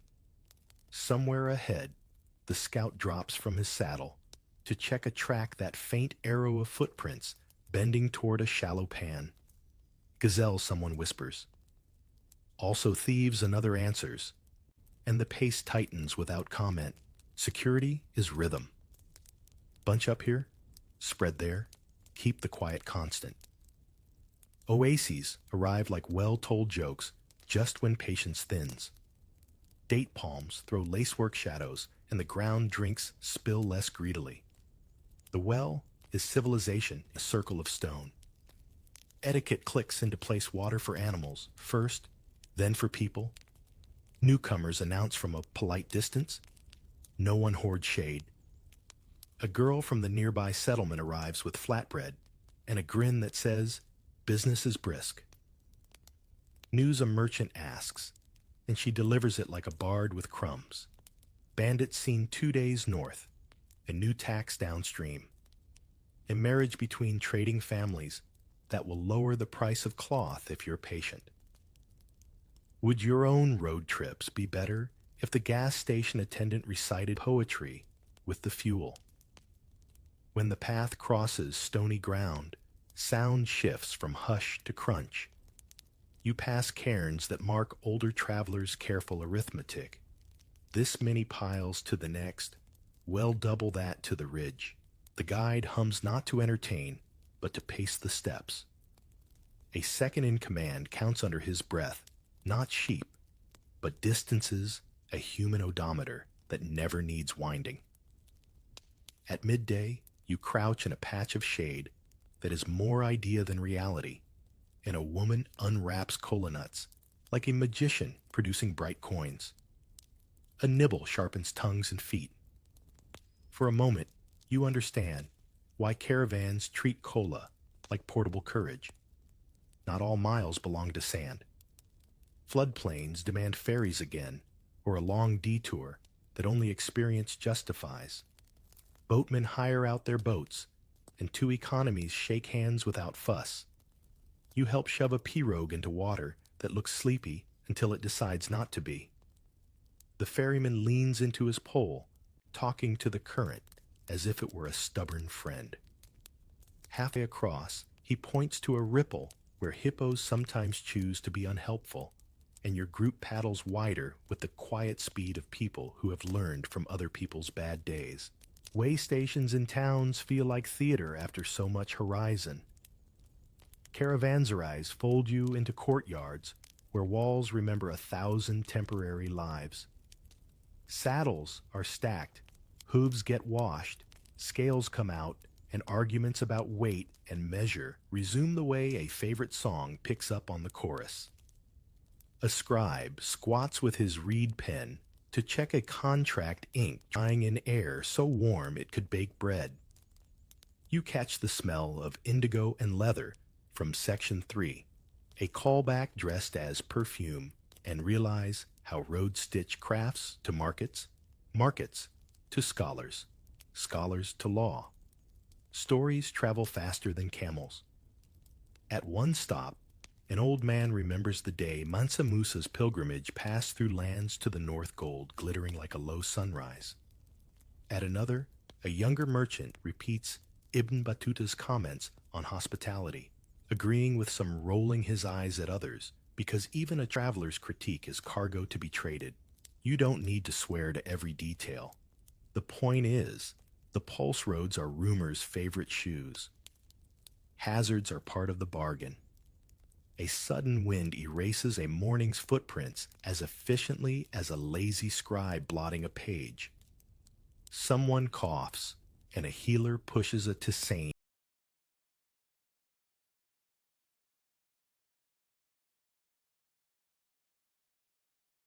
toward him, a recipe that tastes like Section 9's court testimony would if you could boil it, structured, soothing, slightly bitter, in a reassuring way. The guide changes course by a finger width and saves an hour. Nobody applauds, but everyone sleeps easier on the far side of the ridge. By late season, the Empire's logistics look almost casual. Bales slide from camel to storeroom without drama. Salt becomes silver, becomes cloth, becomes stories, and the road swallows its own tracks. You look back only once, because travelers learn to keep their eyes where their feet will be. Ahead, the river opens again, broad and brown and patient, and the ferryman taps his pole in greeting like a drummer recognizing a friend across a crowd. The water remembers you, even if the dunes do not, and that feels like a promise you can carry without adding weight to your pack. By the time the ferryman's pole stops tapping and the caravan dust settles, what rises first isn't trade or law, but sound of thin strings twang testing the night. A gourd soft pulse, a voice clearing its path through hush. You ease into a circle of lamplight, where a jelly griot rests a lute across his lap, the wood polished by decades of stories. He plucks a pattern that walks, not runs, and the courtyard leans forward with you. Memory here has a melody, and you can hum along, even if you don't know the words yet. The instrument is small, skin-topped, with a neck like a slender path, an Ngoni ancestor to a family of West African lutes, and to distant relatives you'd recognize in a different hemisphere. Across from him, a second musician shakes iron rattles with wrist flicks precise enough to measure time. A balafon waits in the wings, a wooden xylophone over buzzing gourds, ready to enter like a bright river over stones. When its mallets finally speak, each note carries a halo from the mirliton membranes beneath that bee-like shimmer you keep trying to find in modern synths.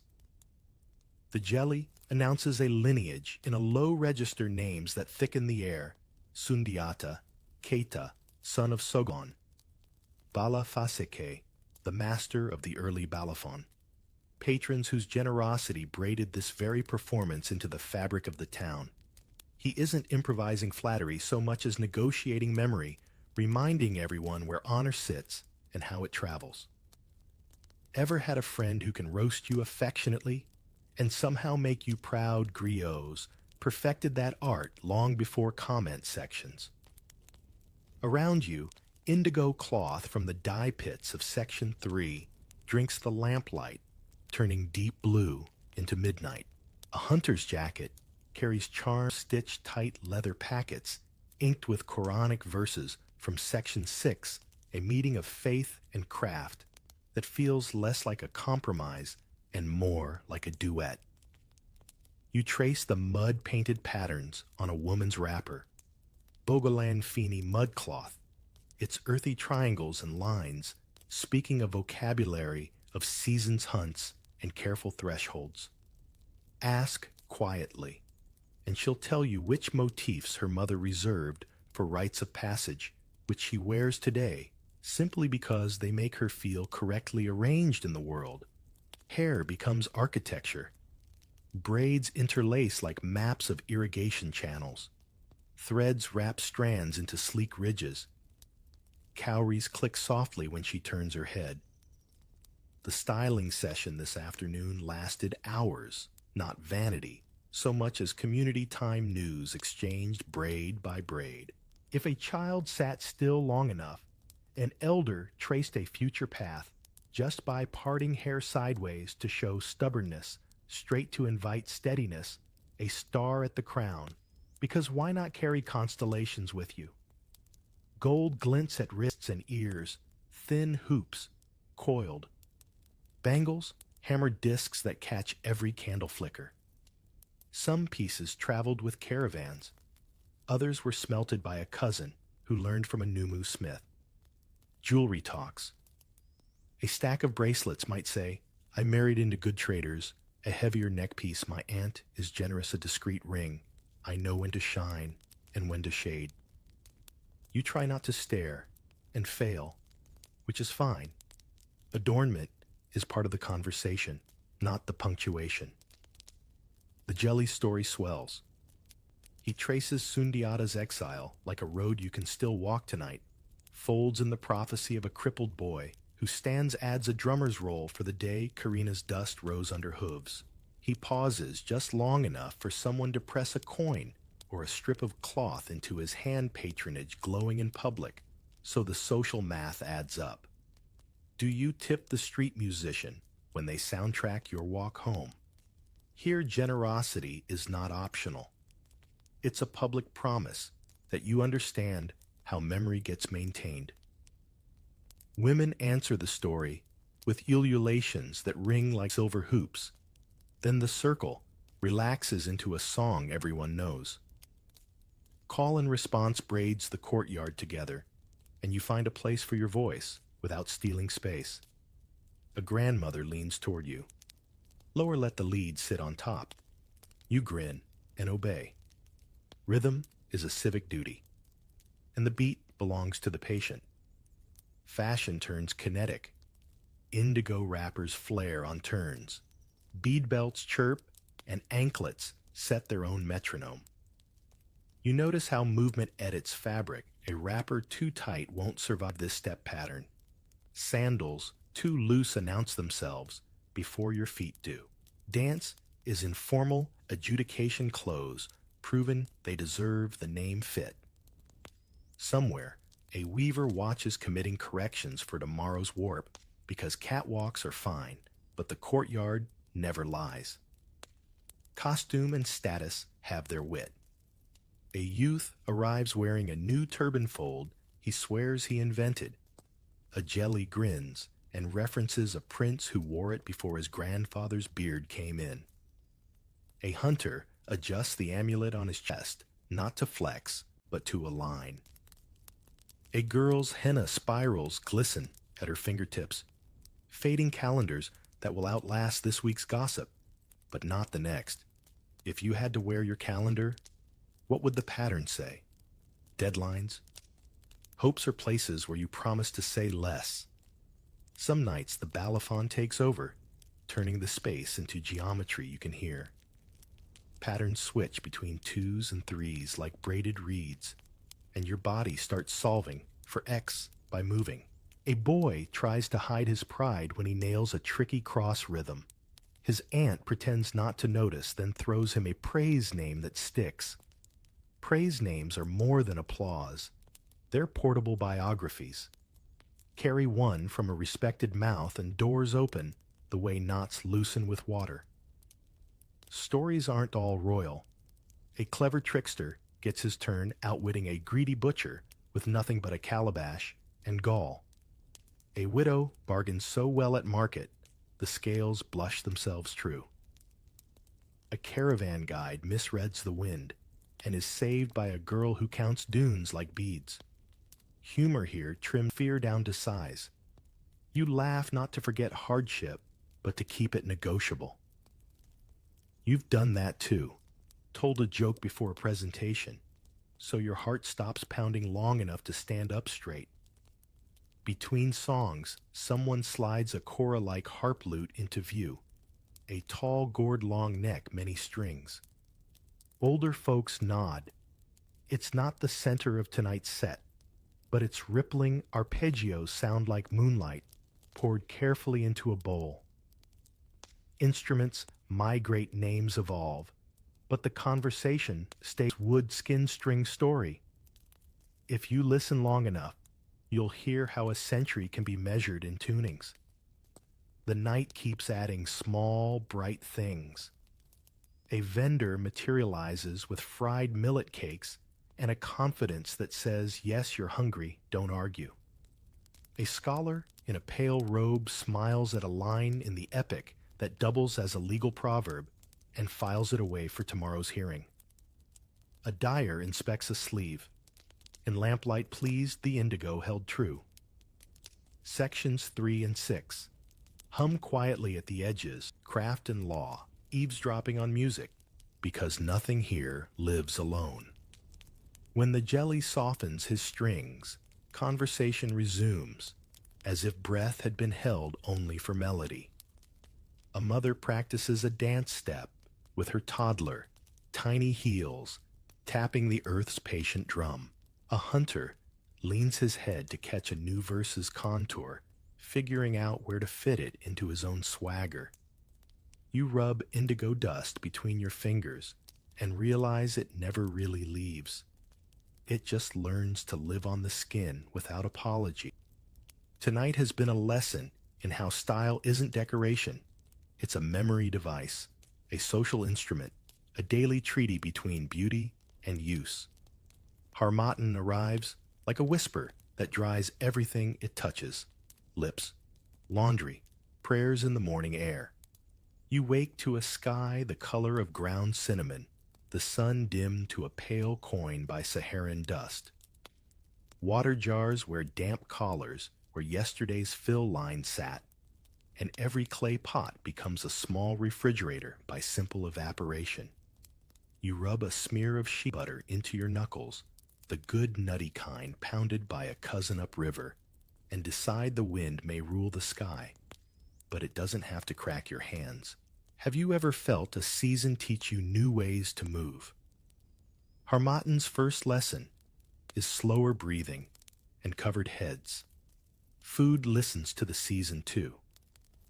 Millet and sorghum wait in granaries, lifted off the ground on stout posts, each bin capped like a little helmet against thieves with paws and thieves with hands. The family's grain counts live in more places than ledger. A grandmother's memory, a notch on a beam, the way the floor feels lighter underfoot. You measure portions with respect for the calendar, not the appetite. On the wall hangs a woven fan for winnowing. On the shelf sit gourds of dried okra groundnut paste, wrapped like thick paper smoked fish tucked away for days when the market shrugs. Remember the kitchen logistics from the household compound. Hear the math scales to months. When rain finally drums the roofs, the world flips its script. Paths turn to brown rivers. The Niger heaves against its banks like a restless sleeper. Fields greedily swallow water until frogs celebrate like percussionists who've been waiting backstage. Rain is blessing, yes, but also a dare. Houses need quick hands to patch leaks. Footpaths demand detours. Even the ferryman from Section 7 might think twice about. A trader lifts her skirt. Hem laughs and chooses the long way, because dignity survives better with dry goods. The season brings life in its problems. Mosquitoes assemble like uninvited brass sections, and fevers follow the drumline. Healers step forward with bundles that look like tiny forests, neem leaves, bitter enough to scold a tongue hibiscus calixes, you call it sorrel, or bissap. Later to cool a hothead baobab pulp, whisked into a tart drink that slides right into thirst's empty chair.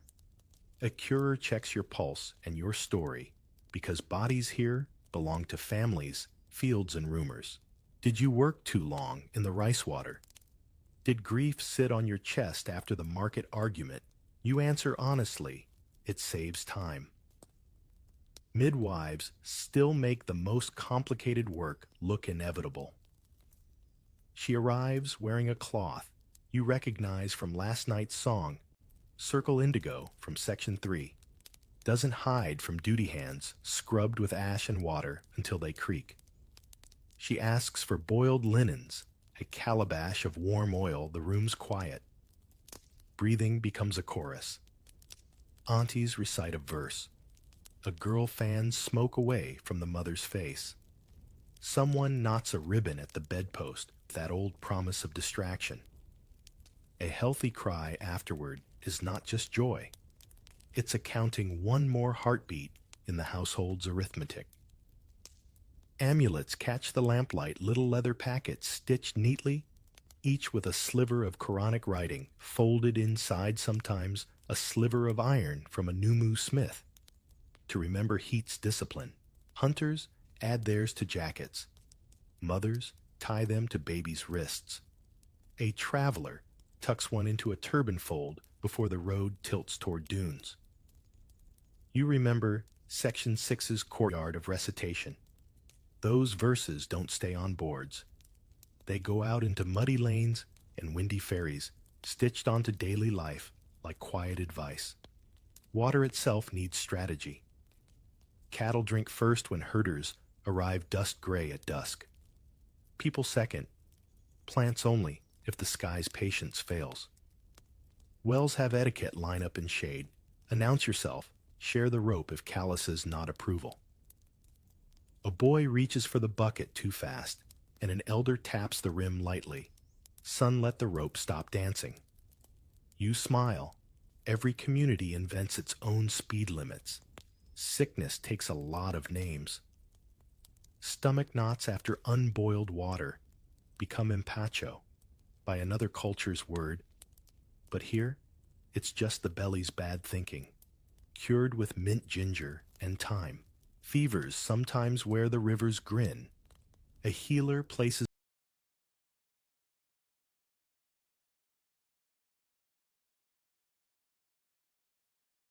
a cool cloth scented with lemongrass and murmurs a verse half lullaby, half housekeeping. Serious cases travel to a cotty's courtyard where law meets medicine. Witnesses swear whether foul play touched the pot or whether a neighbor's goat dunged near the well. Justice under a tree can be surprisingly good at contact tracing. Mid-dry season Harmattan's dryness at least grants clear nights that become clinics for breath and bone. People sleep on rooftops where stars offer entertainment and weather reports. If your cough eases under starlight, that's a diagnosis too. A grandmother rubs she on a grandson's chest in slow circles. Someone cracks a joke to keep the room from tightening. You learn that bedside manner might have been invented long before anyone named it. If you've ever been calmed by a voice that wasn't trying to be profound, just steady, you know the medicine. Food becomes pharmacy without announcing itself. Baobab leaf sauce thickens into a green that tastes like strength. Tiger nuts chew sweet and sly. Honey hovers as a spoonful of bribery for bitter herbs. During lean weeks, women stretch porridge with gratitude and ground nuts, and men who brag at market learn humility in front of a simmering pot.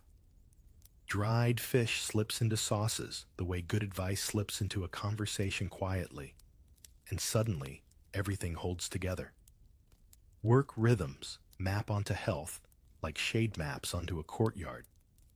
Farmers start earlier, stop harder, and plan naps with the seriousness of a contract. Herders angle their routes to chase breezes you can't see on a map. Fishermen respect the river's moods. If hippos choose, that channel move the net and keep your story short. A caravan captain counts footsteps by taste of the air. Too much dust in the mouth means slow the camels. Too much silence tighten the line. The body takes notes even when the head claims not to.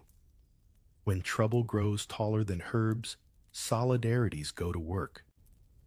A neighbor's roof dips under rain too many nights, and men show up with reeds and rope. A widow's granary empties before harvest, and someone's ledger forgets a debt until the next moon. A healer's fee slides lower if a child's eyes are too wide. Griots from Section 8 archive these rescues in verses that sound like jokes until you listen twice. Pride survives better when praise is phrased like a story. The seasons revise your kit, the way caravans revise their loads. In Harmattan, you carry a scarf, extra water, a small pot of she. In rains, you keep sandals that behave in mud, a gourd lid that laughs at leaks, and a courteous relationship with every ferry pole in town. You learn where shade lands at noon, which alley keeps wind without dust, which vendor slips hibiscus into your hand when your forehead looks too shiny. By now you've realized health isn't a clinic. It's a chorus herbs law prayer, neighborliness, all tuned to the climate's key. Dawn returns with dust's soft paw, or with a roof-drumming rain, and the compound adjusts without speeches.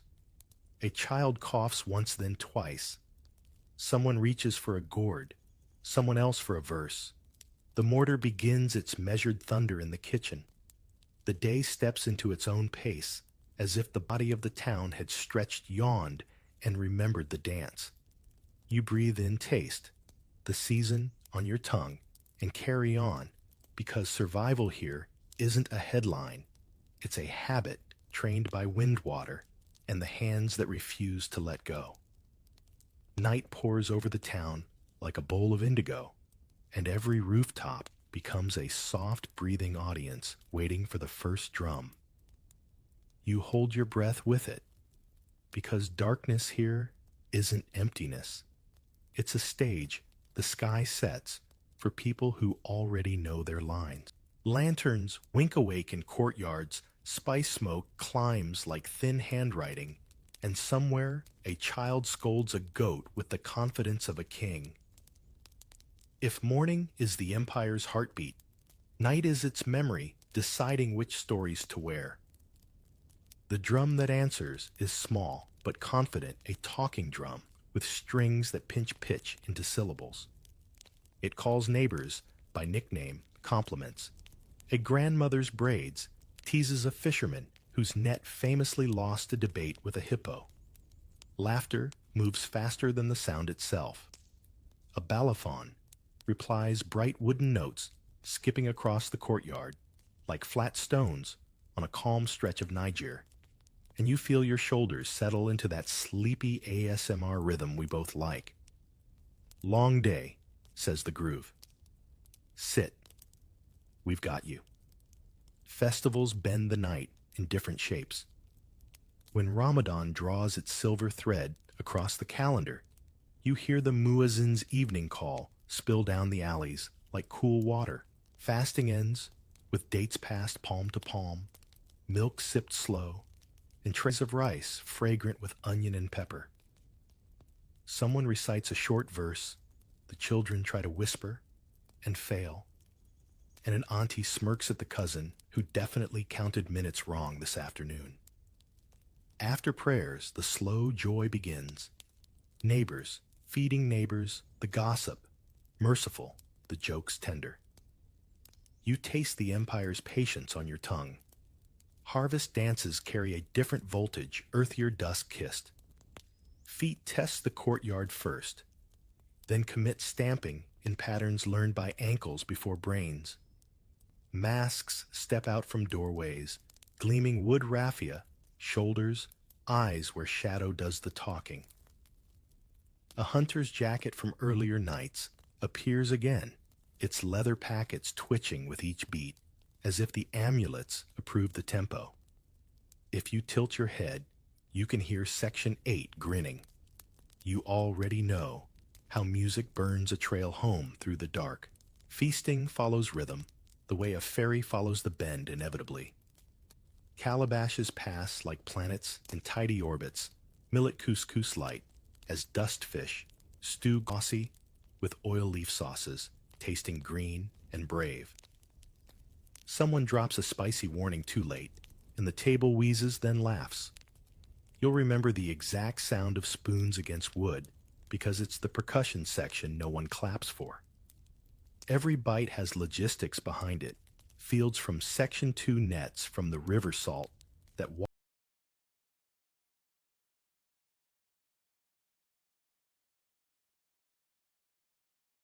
walked here on a camel's patient back. Elders steer the talk toward stories that walk farther than people. A jelly lifts the Angoni and slides into Sundiata's exile again, not because listeners forgot, but because memory likes rehearsal. Tonight he pauses in new places, the mother who hid courage in a gourd, the messenger who read hoofprints like Quranic script. He nods toward the qadi by the gate. The judge grins into his sleeve when a proverb about fair scales lands squarely in his lap. Law and legend share a bench without elbowing. You notice how clothes edit the light. Indigo wrappers drink it. White boo-boos hand it back. Jewelry thin, hammered crescents. Coin-bright bangles catches and returns it in tiny comets. Hair carries the day's news. Fresh braids say somebody had time and auntie's loosened ends. Confess we danced more than we planned. Henna spirals glow warm at wrists. A pattern you admired earlier has smudged into tomorrow's rumor, which is exactly how fashion wants to live half message, half meteor. Children perform their small theater. A stick becomes a spear, then a paddle, then a ruler's staff. Alliances form and dissolve over a single gourd lid. The kid, with the loudest laugh, inevitably declares himself tax collector. You grin and move your pouch out of reach, because you've met that official before, in at least 3 time periods. Older kids practice a praise name under their breath, trying it on like a new sandal to see if the heel rubs. If a grandmother blesses it with a chuckle, it will stick. Travelers tilt the night a few degrees. A ferryman tells a story. It sounds like a river pretending to be human. A caravan guide contributes a star fact Orion, as calendar Venus, as rumor trap, and everyone nods like they've always known. A woman from a forest-edge town unwraps cola nuts with magician's flair. A fisherman awards her an honorary net. You watch respect move through the group like a careful animal. No speeches, just space made on a mat. A second ladle in the pot. A joke shared at the right temperature. Sometimes the festival steps outside its own body. A scholar quotes a line about mercy. The drummer answers with a rhythm borrowed from a rain dance, and a leather worker hands that reek of tannin, and genius starts clapping the offbeats until the whole courtyard floats a bit. You remember Section 3's sparks and Section 6's verses, and feel them both in your ribs. Empires love monuments. People prefer grooves. Grooves travel lighter. Between dances, plans get hatched in voices that pretend to be casual. A boat leaves at dawn for an upstream market. A cousin with a steady hand will copy a manuscript page everyone wants. The dyer will try a deeper bath for the cloth you ruined, doing the two-step badly. The ferryman offers shade on his deck if you bring roasted peanuts. A herder mentions grass higher near the old mound past the acacia. The blacksmith murmurs a new blade could make a friend out of stubborn ground. Tomorrow is getting built with jokes and promises balance like calabashes on calm heads. A mask circles back, and the courtyard